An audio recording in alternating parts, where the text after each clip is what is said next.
Hello, everyone. I'm Rafael Surgino. I'm a spine surgeon from Albert Einstein Hospital in Brazil. And today we'll talk a little bit about endoscopic spine surgery. In this class, we will understand a little bit of the technique. I will have a micro vision of the technique and the very important details that surrounds it. I promise at the end of this presentation, we will expand your comprehension about the subject, read a paper about endoscopic surgery in a different way, create a more critical opinion about the technique, and at least get a little bit more curious about it. So let's start this journey. I have no disclosure to declare for this presentation. And when we talk about endoscopic spine surgery, we always start from like presenting the advantages of the technique. Of course, there are disadvantages as well, but probably the steep learning curve is the biggest problem about it. It's very hard to learn. But once you overcome those difficulties, when you really get into like do your first cases, that's what we have. We can mostly discuss the benefits, advantages of the technique. Naturally, talking about the topic and showing great results sometimes comes with intense desire to master it. However, as you dive into articles, attend conferences, and engage with colleagues, you will encounter a surprising different reality. There's no single unified approach. In reality, and few people are talking about it, there are many different endoscopic schools that it starts to get a little bit confusing to those who've just started to hear about it. Rather than clarifying the path, diversity often creates confusion, different outcomes, conflict in methods, and even disagreement about experts. And all this raises a very important question. How can we navigate such a fragmented landscape? How we can organize our understanding to choose the best technical path for each clinical situation? Despite the complexity and apparent confusion in the field, remarkable outcomes are possible. In some centers, patients undergo endoscopic surgery, are returning to the daily activities and even sports with just 3 to 4 weeks post-op, achieving recovery times one through on the table. How can such consistent success be achieved amid so much divergences? So that's my main goal today to give you this very very under comprehension and understanding of the technique. And this is part of my goal for today. So let's embark in this journey together. Today, our goal is to bring clarity, organize this complex panorama, and empower you with a critical understanding of global endoscopic and spine surgery. And it's important to start with a little bit about history. When we talk about spine surgery, our story starts in 1909 with Cross and Oppenheimer, when they described this lumbar disc herniation as being a chondrome tumor. We go to Goldwait with the description of nuchal pulposus as the cause of sciatica. Back in 1922, we have Adson describing the first microdiscectomy. We pass through Love that described the first interlaminar technique, and endoscopic spine surgery history starts with Hijikata in Japan, 1975. He performed the first described percutaneous disc removal. After Hijikata, Cambin back in the US described the first endoscopic surgery and also described the Cambin triangle, the safe zone in the foramen. In 1997, Anthony Young, he described in a paper like showed in a spine conference, the continuous irrigation for endoscopic spine surgery.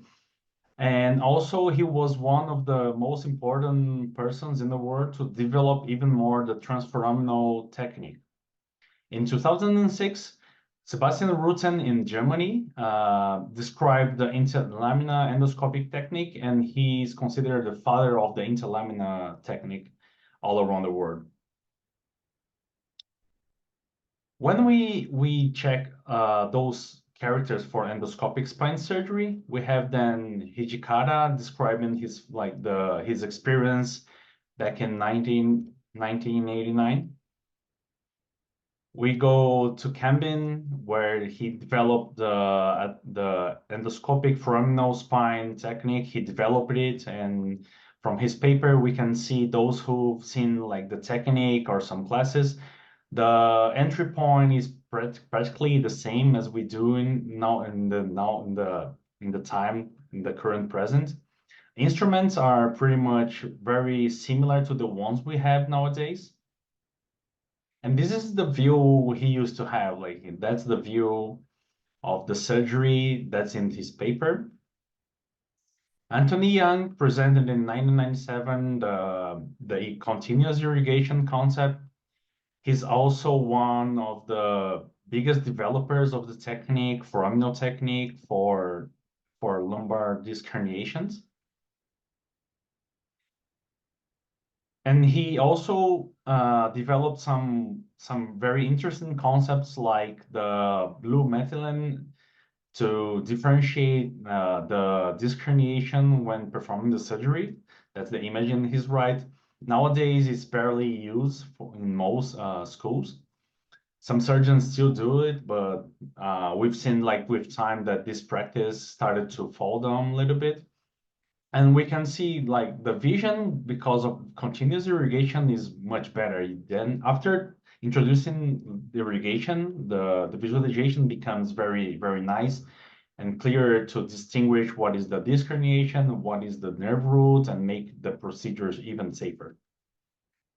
Rutten, he then described and developed the interlaminar technique, and that's basically what he's been doing like since 2002. And this is like very interesting technique because it's very similar to what we do in open surgery. So the anatomy is pretty much what we are used to in our daily base. Going to the world, we go first to Japan, then we have Hijikata starting the technique in Japan. After Hijikata, we go back to US, starting, and then we see Kambin developing the technique even further. Anthony Young perfecting the foraminal technique. In the world, we had like the foraminal schools developing, especially in Asia and US, especially in Asia, where it gets a big traction. 2006, Rutten started to develop and started a different approach by operating most of his cases interlaminerally. And it's worthwhile to mention also Hoglan also from German. From Germany, he was the person responsible for developing the translaminar technique.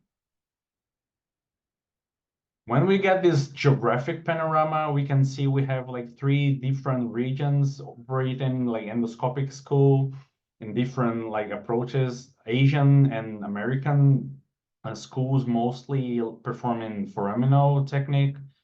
Rutten in Germany and Hoglan performing most of their cases interlaminerally.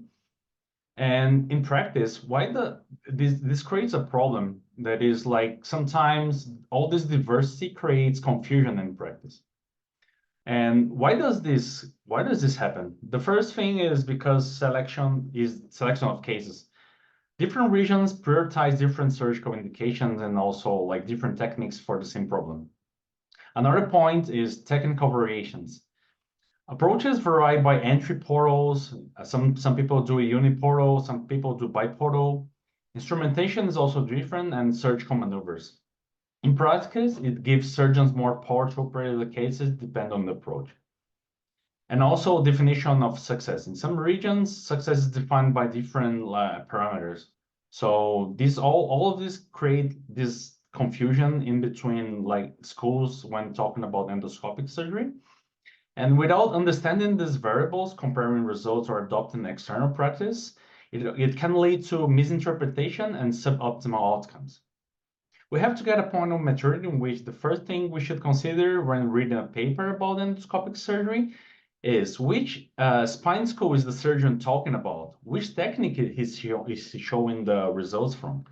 Because a foraminal technique can present different results, different approach, different outcomes, different complications than interlaminar. So it's pretty much clear that they also produce different results, and we cannot treat endoscopic surgery as one thing. There are different like approaches and philosophical technique points that are very important to consider.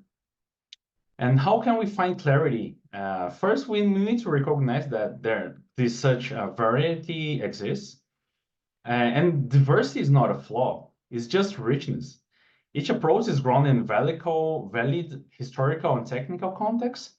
And the key point here is critical thinking, historical awareness, and contextual and interpretation of data to navigate in between this complexity. So if you think about it, it's very important to understand that everything we are seeing here is not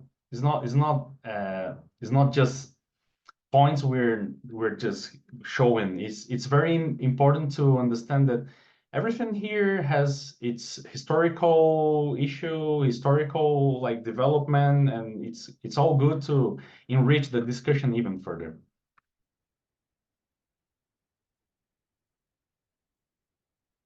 Talking about the main difference, so after showing everything we can conclude that we have three basic core schools that serve to basis to all other schools. Asian American, that is basic foraminal approach and biportal, real spine technique that was developed by Rutten, and translaminar school. Differences are that, for example, Rutten school's technique performs 80% of the surgery interlaminar and 20% foraminal. Didn't change much since its creation. The methodology was developed back in the 2000, and it's pretty much the same with just slight modifications. Nothing changed at all. Foraminal school with in the past was 80% foraminal, but as I heard from colleagues that went to Korea, especially Korea, that developed the technique a lot, they say that in the past it was 80% foraminal and 20% other techniques, and nowadays they shifted the practice to 50-50, around like 50% they do it foraminally still, but 50% they do like a different technique. Some people migrated to uniportal technique, and starting from 2016 and nowadays, it became a trend to do it biporally. So when we talk about endoscopic surgery, we will face biportal technique as well. So foraminal technique has also one very common complication, that is dysesthesia. Those who've operated foraminal approach know about it because it's very common complication. What happened is patients are very well, very satisfied after surgery, but after after the fifth or 10th day post-op, they start with a severe pain that sometimes is incapacitating for the patient, and it's so hard that sometimes it's as hard as it's as important or even worse pain compared to before surgery. This anesthesia takes a long time. Besides giving spine shots and like pain medications like corticoids or like gabapentin, pregabalin, it doesn't get well, and it takes like a lot of time, from like 2 to sometimes 8 months to get well. So it's a very common complication when performing foraminal surgery, and we know that this complication is probably one of the most is one of the main reasons why surgeons gave up doing endoscopic spine surgery. When we talk about biportal surgery, first case report was this one I could find from 2016. But when this is the technique comparing like the biportal on the left, A is the biportal, is the open microscopic with an endoscope. Biportal is the B, where you have one channel for visualization, the other one for as a working channel. And full endoscopic, showing the differences. It's just like the difference in number of canals. And when researching further, here we see Cambin again performing like cases uni or bipartally back in the past, like back in the 90s. So I'm not entering further in the discussion, but Cambin and Young, they ended up in the full endoscopic. So that's something like Rutan states that biportal is something that, in his opinion, like personal opinion, is one step back in endoscopic. And this is where things start to get spicy, especially in Spine Congress. My opinion, my personal opinion is a little bit more moderate. Time and results will tell you which path to follow. I decided to follow a technique that has more than 20 years of experience and survived time. But the key here is respect. We will bipartal is easier to learn, and is a technique that besides preserving less of the original anatomy, at the end, is not about the technique. It's all about the surgeon and the results they produce. And I feel like both techniques will, for interlamina, will coexist. The reason why I believe in that is because for patients, and here we have like a paper comparing results for patients. So on the right, we have the back pain and leg pain, comparing microdiscectomy and biportal, uniportal, and uniportal foraminal interlamina. For the patient, we can see that both full endoscopic and biportal produce the same clinical results for the patient. That's my main reason to believe that both techniques will coexist. And when we compare like tissue damage and the parameter this author used to measure and compare it was CPK and CRP, we can see that microdiscectomy, that is not like a huge operation as well. That's very important to state. Biportal stay in between microdiscectomy and full endoscopic. It's showing that it's a little bit more aggressive than uniportal. It's better than microdiscectomy, and at the end, patient results are the same. So both techniques probably will coexist. This is what we see in Spine Congress, right? People focusing on removing disc herniation, showing this kind of results. This is this is how this practice appear in our daily basis. Surgeons showing in social media like disc herniations, like disc removals. But my question is always the same. Okay, but how's the patient? And that's for me is the more interesting question. Sometimes that's the answer, unfortunately. Like we can see like this case from another colleague, and it was a tragedy. We can see the patient with urinary catheter and drop foot bilaterally after surgery for lumbar disc herniation. Failing to understand these differences in techniques can lead to poor clinical decision, misinterpretation of scientific studies, and inappropriate surgical applications, ultimately compromising patient safety and professional growth. And we can also produce awful results like this. You know, sometimes it's very hard to know that's not what we want. But the main reason for the talk is how can we produce like good results? How can we make take the advantage of the technique? How can we make patients go back to their daily activities like faster and in a better way with safety, right? Some people would consider this very aggressive for a patient, but of course there are principles in here. And I would like to show you how can you produce results like this. This photo shows different endoscopic surgeries. On the left, I took it from internet from a colleague of mine, and then you can see like there's no annulus anymore. Like he performed like a very aggressive decompression. You can see like a big hole in the disc, and on the right, surgery where there's more tissue preservation. Comparing like using this Carnegie paper where we have like fragmented fixture group that is like the group that has a disc herniation but annulus defect smaller than 6 millimeters.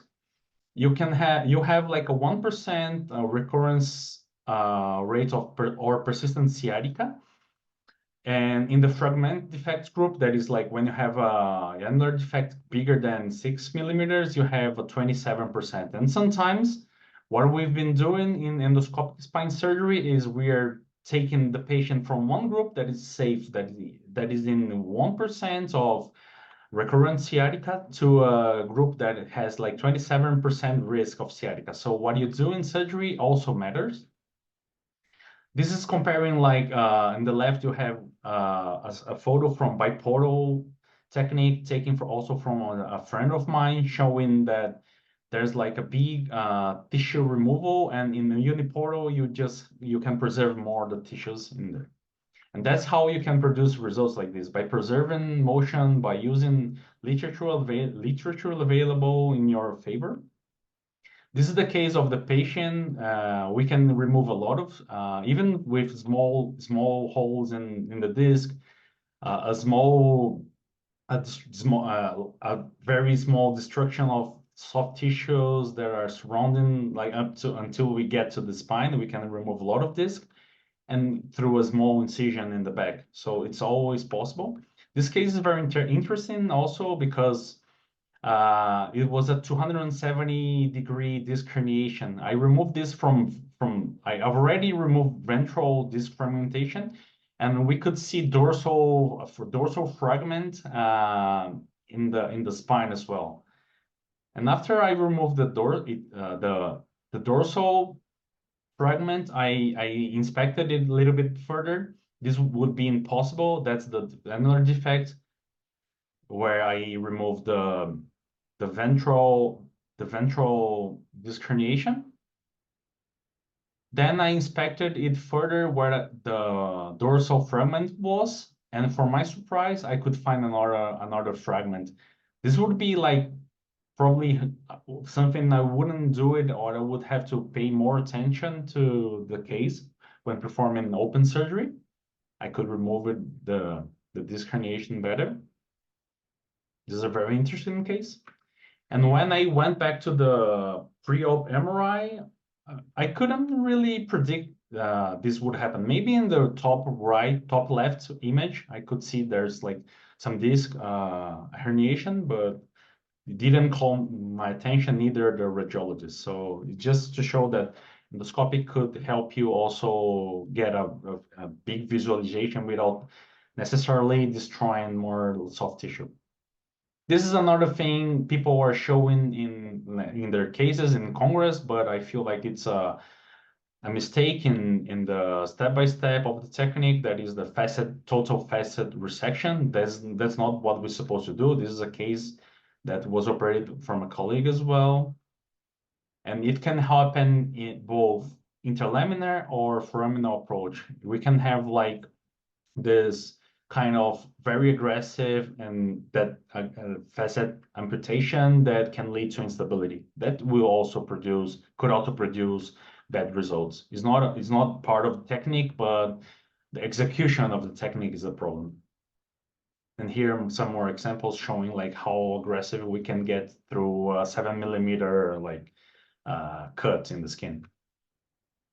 In our country, with increasing number of in endoscopic spine surgery, we also have a lot of bone-in complications. So we decided to develop a training course 1 year, just talking about and training the surgeon in spine endoscopic surgery.